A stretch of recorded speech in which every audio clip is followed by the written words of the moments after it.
यहाँ तक कहा है मानुषान भक्षयिष्यन्ति म्लेच्छाः पार्थिव रूपिणः धर्म कंचुक संवीता अधर्म रुचयस्तथा। बाहर से स्वयं को हिंदूवादी दिखाते हुए, धर्म का रक्षक दिखाते हुए और अधर्म रुचयस्तथा मन से अधर्म में रुचि रखते हुए मनुष्यों का भक्षण करने वाले राजा हो जाएंगे। अभी एपिस्टीन फाइल खुल रही है ना, कैनिबलिज्म देख रहे हैं कि नहीं? मनुष्यों का भक्षण तक करें, छोटे छोटे बच्चों का मांस खा जा रहे हैं मृक्ष सब। और क्या दिखा रहे हैं? हम इस देश के शासक हैं, यहाँ के सेना नायक हैं, तो प्रेसिडेंट हैं, तो प्राइम मिनिस्टर, ये सब दिखा रहे हैं। हमने तो 1 वर्ष पहले ये सब बता दिया था, फाइल तो अभी खुल रही है। मिलच्छराज सीरीज जो हमने बनाई थी उसमें हमने सब कई 1 साल पहले ही बता, जब हम कामाख्या में 5 महीना के लिए थे तब। उस समय लोगों ने मेरा मजाक उड़ाएगा, ऐसा कैसे हो सकता है कि वहाँ के देश के प्रधानमंत्री मनुष्य का मांस खा रहे हो, तो 5-5 साल के बच्चों का बलात्कार कर रहे हो, इतने बड़े बड़े लोग हैं। फाइल खोल रहे तो लोग कहते हैं आप ठीक कहते थे। तो हम ठीक या गलत थोड़ी कहते हैं, शास्त्र की दृष्टि से अनुभव करोगे तो वो सब बातें अपने जब में बैठेंगे, जब तपस्या में बैठेंगे।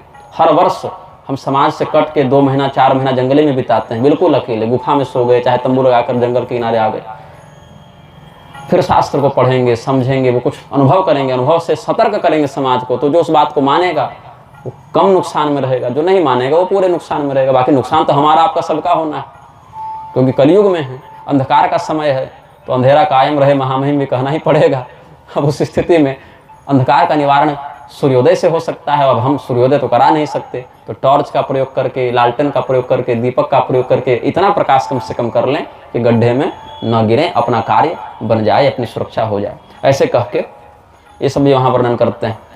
स्त्रियों को मारने वाले, बच्चों को मारने वाले, गौ और ब्राह्मणों की हत्या करने वाले, दूसरे की स्त्री को कैसे छीन लें, दूसरे का धन कैसे छीन लें, ऐसे सभी प्रजास्ते भक्षयिष्यन्ति म्लेच्छा राजनिरूपिणः।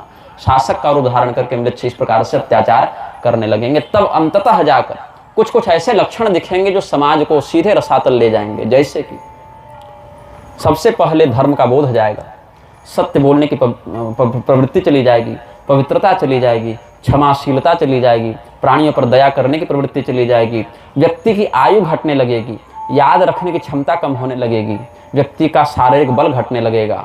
तो सबसे अधिक श्रेष्ठ व्यक्ति किसको माना जाएगा कलयुग में? तो सुखदेव जी बताते हैं वित्तमेव कलौ नृणाम जन्माचार गुणोदय धर्म न्याय व्यवस्थायाम कारणम बलमेव ही। आपकी लैम्बोर्गिनी हो, चाहे पोर्श हो, चाहे 5 आदमी को कुचल दीजिए, 4 घंटे में बेल भी हो जाएगा, निबंध भी लिख लीजिएगा। क्यों? पैसा है आपके पास, है ना? संकेत समझ लीजिए। तो कलयुग क्या कहता है कि धर्म उसी के पक्ष में हो जाए। जितने धर्मगुरु बने घूम रहे हैं, आप मिलने जाइए नहीं मिलेंगे। वही विधायक सांसद को चला जाए, चाहे खुद स्वयं कितना बड़ा पापी हो, उसको वीआईपी प्रोटोकॉल भी दिया जाएगा। गुरुजी स्वयं फोटो खींचकर डालेंगे कि आज अमुक स्थान के मुख्यमंत्री महाराज श्री का दर्शन करने आए और मार्गदर्शन प्राप्त किया। क्या मार्गदर्शन मिला? ना नेताजी को पता है, ना गुरुजी को पता है। वो नेता जीवन में गुरुजी का कोई काम न माने, धर्म के अनुसार बोला जाए तो बहुत मानेगा तो ये कि गुरुजी आपके ऊपर ये मुकदमा है, इसको हटवा देते हैं, और गुरुजी आपको ये गाड़ी गिफ्ट कर देते हैं, तो बदले में आप अपने चेलों से जरा हमारे वोट बैंक को कर दीजिएगा। यही है आपसी समझौता, ये है ना। गुरुजी को विलासिता नेता प्रदान करें और नेता को सत्ता गुरुजी अपने शिष्यों के माध्यम से प्रदान करें। क्यों? न्याय की व्यवस्था देखिए, चाहे धर्म की व्यवस्था देखिए। पैसा है तो फिर आप सही हैं, और पैसा नहीं है तो आपसे ज़्यादा गलत कोई नहीं है। यही श्लोक लिख दिया, वित्तमेव कलौ नृणाम। कलयुग में वित्त ही जन्म का, आचार का, गुण का उदय कराता है। धर्म न्याय व्यवस्थायाम कारणम बलमेव। पैसा है, पावर है, तो आपसे बड़ा धार्मिक कोई नहीं, आपसे बड़ा न्याय प्रिय और न्यायाधीश कोई नहीं। दाम्पत्य भी रुचि रहे तो एक दूसरे के मन में एक दूसरे की छवि बस जाए तो विवाह कर लो। स्त्रीत्वे पुंस्त्वे च हिरतेर विप्रत्ये सूत्र में वही। स्त्री और पुरुष का दैहिक आकर्षण ही विवाह में प्रधानता रखेगा। अब तो कलयुग की कृपा से वो भी आवश्यक नहीं, समलिंगिकता भी बहुत चल रही है, अब गैरकानूनी भी नहीं रही। अब अवृत्या न्याय दौर्बल्यम। न्याय किसको नहीं मिलेगा? जो बेरोजगार हो। बेरोजगार न्याय की आशा कलयुग में न करे। पांडित्य चापलम वचः। जो जितनी चापलूसी कर पाएगा उसको उतना बड़ा पंडित माना जाएगा। अनाढ़यत्व व साधुत्व। सभी दुर्गुण कहाँ वास करेंगे? गरीबी में। साधुत्व दंभ एव तो जो जितना बढ़िया मेकअप कर जितना बढ़िया विचित्र वेश बनाकर गद्दी पर बैठ जाए उसको उतना बड़ा साधु और उतना बड़ा सिद्ध महापुरुष माना जाएगा। स्वीकार एव चोद्वाह। कबूल है कह दो तो हाँ ठीक है, विवाह पति पत्नी हो गए, और कहे कब नहीं बनेगा तो डाइवोर्स फाइल कर दिए। स्नान अमेव प्रसादनम। सबसे बड़ा श्रृंगार स्नान मात्र है। लावण्यम केश धारणम। केश सज्जा करना सबसे बड़ी सुंदरता है। उदरम भरता स्वार्थ। सबसे बड़ी उपलब्धि जीवन की क्या मानी जाएगी? जीवन में सेटल हो जाओ, कुछ कमाने धमाने लगो, पेट भर लो तो तुम सबसे अधिक सफल माने जाओगे। सत्यत्वे धार्ष्टमे वही, किसी व्यक्ति को कड़ी बात सच्ची सच्ची कह दो तो कहेगा तुम असभ्य हो, तुम धृष्ट हो, तुम विनम्र नहीं हो, तुम समाज में व्यवहार कुशल नहीं हो। और मैं रोज झेलता हूँ अपने जीवन में, ये रोज हमको ये सुनने को मिलता है। मेरा तो नाम ही लोगों ने निंदकाचार्य रख दिया कि तुम सबकी निंदा करते हो। हमने कहा कि चापलूसाचार्य बनने से अच्छा है निंदकाचार्य बन के रहो। दाक्षम कुटुंब भरणम, कौन व्यक्ति सबसे अधिक निपुण माना जाएगा? जो अपने घर का परिवार का पेट पाल ले। यशोर्थे धर्म सेवनम, अपने कल्याण के लिए धर्म नहीं किया जाएगा। समाज हमको जाने कि हम इतना बड़ा कार्यक्रम किए, इसके लिए धर्म करेंगे लोग।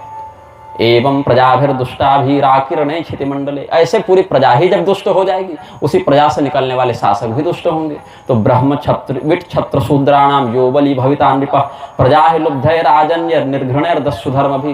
ब्राह्मण क्षत्रिय वैश्य शूद्र इसमें कोई अपना काम नहीं करेंगे, अपना कर्तव्य छोड़कर दूसरे का काम करेंगे। जिसका समाज जिस समय ज्यादा पैसा और ज्यादा शक्ति से युक्त हो जाए वही राजा बन जाएगा, लेकिन फिर भी प्रजा का कल्याण करेगा नहीं। चाहे गद्दी पर किसी को बैठा दो, ब्राह्मण को बैठा दो, क्षत्रिय वैश्य शूद्र किसी को बैठा दो। क्यों? एक सामान्य जो बौद्धिक संक्रमण सब में। अभी देखिए न्यायपालिका में 80% तो सब अनारक्षित वर्ग के ही लोग बैठे हुए हैं, और फिर भी भारत की ऐसी दुर्गति है। तो इसीलिए किसी एक व्यक्ति को दोष नहीं दे सकते। अयम तु युग धर्मो ही वर्तते कस्य दूषणम, जब युग ही इस प्रकार का संक्रमण सबके मन में डाला है तो इसमें किसको दोष दे सकते? तो अभी जो धर्म दिख रहा है वो धर्म नहीं है, धर्माभास है। 5 प्रकार का धर्म बताए थे ना, विधर्म, परधर्म, आभास, उपमा, छल। तो धर्माभास बाहर से देखने से लगे कितना बड़ा धर्म कर रहा है। अभी एक धर्माभास देखिए अभी कहाँ चल रहा है, अयोध्या में अश्वमेध यज्ञ। तिथि निकाली गई 15-16 तारीख से, लेकिन फाइनल नहीं किया क्योंकि मोदी जी अभी तक कंफर्म नहीं बताएंगे कि हम आ पाएंगे कि नहीं उस टाइम पर। तो एक बार वो बता दें तो फिर उसके अनुसार ग्रह नक्षत्र कुछ मोड़े जाएंगे, क्योंकि महादेव के स्थान पर तो नेताजी का नाम, हर हर महादेव के स्थान पर नेताजी के नारे लगने लगे तो फिर ग्रह नक्षत्र का नियंत्रण भी करेंगे ना। अब यही कह दूं तो सत्यत्व धार्ष्टमे वही, धर्म को धर्म रहने दें, नीति को नीति रहने दें, राज्य को राज्य रहने दें, न्याय को न्याय रहने दें, तो कलयुग कहाँ बचेगा। इसलिए कलयुग धर्म को धर्म नहीं रहने देगा, धर्माभास बनाएगा। न्याय को न्याय नहीं, न्याय का आभास, आभासी सब कुछ, आभासी धर्म, आभासी राष्ट्रभक्ति। बताइए अभी अगर मैं पाकिस्तान को 10-20 करोड़ दे दूं और वहाँ के आतंकवादी उस पैसे से हथियार खरीद कर भारत में बम फोड़ दें तो मुझे राष्ट्रभक्त मानोगे कि राष्ट्रद्रोही मानोगे? देशद्रोही मानोगे, देशद्रोही मानोगे ना। और मोहनदास करमचंद गांधी अनशन पर बैठ गया कि 55 करोड़ दो पाकिस्तान को, नहीं तो मर जाएंगे। उसकी जान बचाने के चक्कर में भारतीय जनता के पैसे 55 करोड़ दिए गए, वो राष्ट्र का बाप बन गया, है ना। अब ये कह दो तो कहोगे कि धृष्ट हो। स्वयं विवेक का प्रयोग करो भाई, स्वयं विचार करो कि जिन लोगों को तुम महापुरुष मानते हो, जिन लोगों को तुम श्रेष्ठ मानते हो, जिनके आदर्शों के आधार पर इस देश को चलाना चाहते हो, उनका स्वयं का जीवन धर्म के परिभाषा में कितना अच्छा था, कितना कल्याणकारी था। तो बाहर से नहीं लगता। कई लोग तो जिद करते हैं ये वाला आशीर्वाद दीजिए, ऐसे बोलिए, ऐसे माथा पर हाथ रखे तब फोटो खींचाएंगे। ये सब तमाशा हमको बिल्कुल अच्छा नहीं लगता। आप आए हैं, ठीक है, चित्र की इच्छा है, चित्र लीजिए और जाइए। बाकी हड्डी खून चमड़े का शरीर आपको कितना काम देगा। आप हमारे साथ फोटो खिंचवा भी लेंगे तो उससे क्या बनिया बिगड़ जाएगा। जो खून हड्डी चमड़ा आपके शरीर में लगा है सो हमारे शरीर में लगा है। सौभाग्यशाली रहे तो श्मशान में जलेंगे, नहीं तो कुत्ता बिल्ली नोच खाएंगे। तो उससे कोई लाभ नहीं, लाभ आपके आचरण से होगा और आचरण शास्त्र सम्मत होना चाहिए। बाकी हम हाथ रख दें तो ना बन जाइएगा ना भस्मासुर जैसा भस्म हो जाइएगा, कुछ नहीं होना है। लेकिन गुरुओं का अहंकार चेलों के कारण, अरे आप तो सीधे महापुरुष हैं, आप तो सीधे अवतार हैं, तो आप जो कह दें सो हो जाए। तो गुरु जी को लगता है कि अब तो सीधे हम ही हैं जो हैं सो। तो उनका जो पहले से कुछ दंभाभिमान होगा उसको और खाद पानी मिल जाता है। उनको लगता है कि अब तो गुरुर ब्रह्मा मतलब हम ही ब्रह्मा, गुरुर विष्णु मतलब हम ही विष्णु, गुरुदेव महेश्वर तो हम ही महादेव हो गए। ऐसा नहीं है। आप कर्म प्रारब्ध में फंसे जीव हैं, हम भी कर्म प्रारब्ध में फंसे जीव हैं। अंतर यह है कि हमको फंसे रहने का बोध है, निकलने का ज्ञान है, आपको वो नहीं है। तो हम दोनों को प्रयास करना है अपने अपने स्तर पर कि हम दोनों उस ज्ञान का साझा प्रयोग करते हुए अपने उद्धार का प्रयास करें, ये होना चाहिए।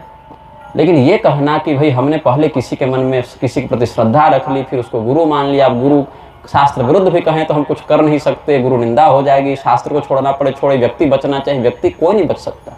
यमराज के यहाँ कोई नहीं देखा जाए कितनी बड़ी संपदा थी, कितने बड़े मठ के अधिपति थे, बल्कि ज़्यादा बड़े थे तो और ज़्यादा दंड मिलता है कि आपके पास वह अधिकार था और आपने उसका विलासिता में प्रयोग किया, आपने उसका प्रयोग जन कल्याण के लिए नहीं किया, आपने आत्मोद्धार के लिए प्रयोग नहीं किया। इसीलिए माठापत्यम प्रकुर्वन्ते, ऐसा लक्षण है कि मठों के अधिकारी बनने के लिए संन्यास का वेश धारण कर लेंगे। गुरुजी देखेंगे मठ की संपदा है तो कहेंगे अच्छा बच्चा संन्यास ले लो, तब संन्यास लेना नहीं चाहिए।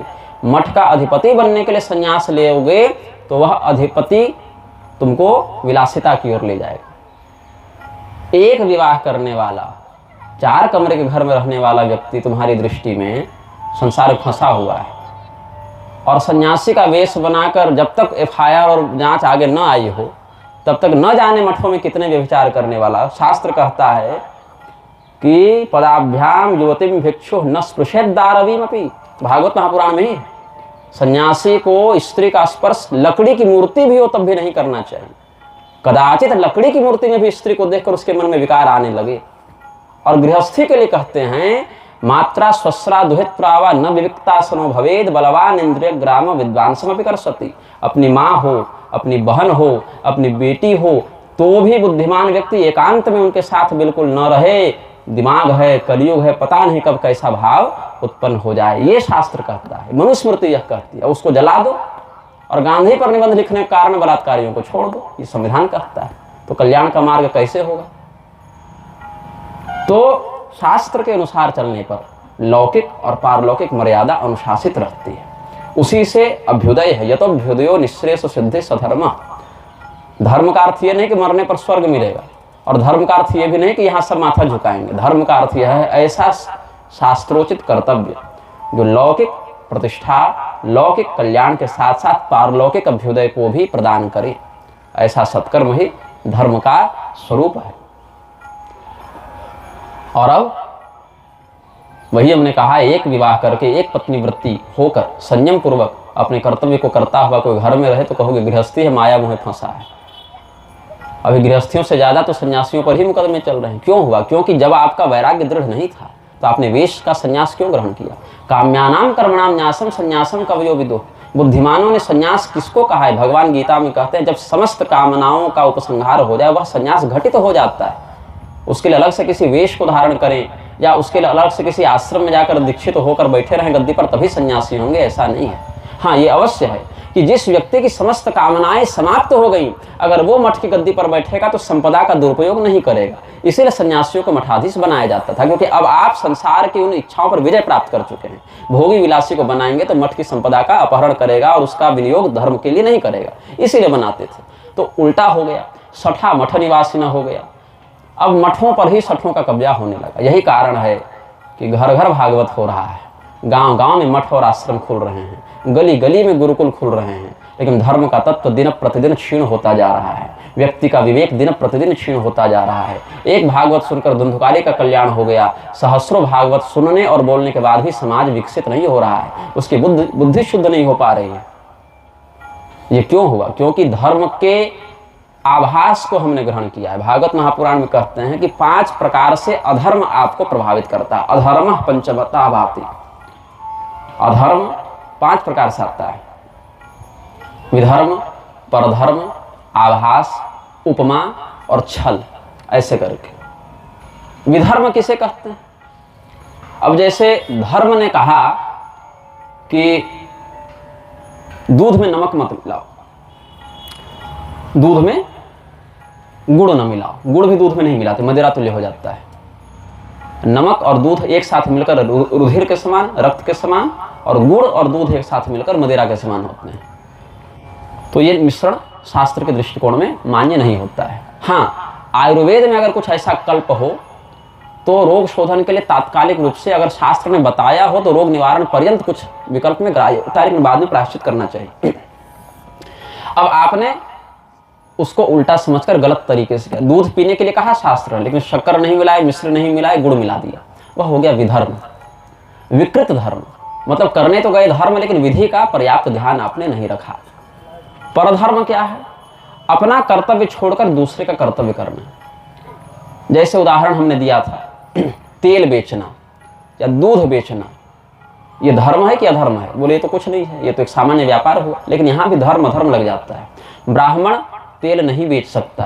तेल का व्यापार करना तेली जाति का प्राकृतिक शास्त्रोक्त कर्तव्य है। वो ब्राह्मण करेगा तो ब्राह्मण को दोष लगेगा।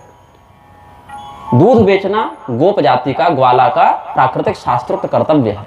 वो ब्राह्मण दूध बेचेगा तो दुग्ध विक्रयी, तैल विक्रयी ब्राह्मण जो है वह वेद मंत्र नहीं पढ़ सकता, फिर अनुष्ठान नहीं करा सकता, यज्ञोपवीत का अधिकारी नहीं रखता, उसका लाइसेंस निरस्त, अवैध हो जाता है, उसका ब्राह्मणत्व समाप्त हो जाता है, तो वह परधर्म हो गया।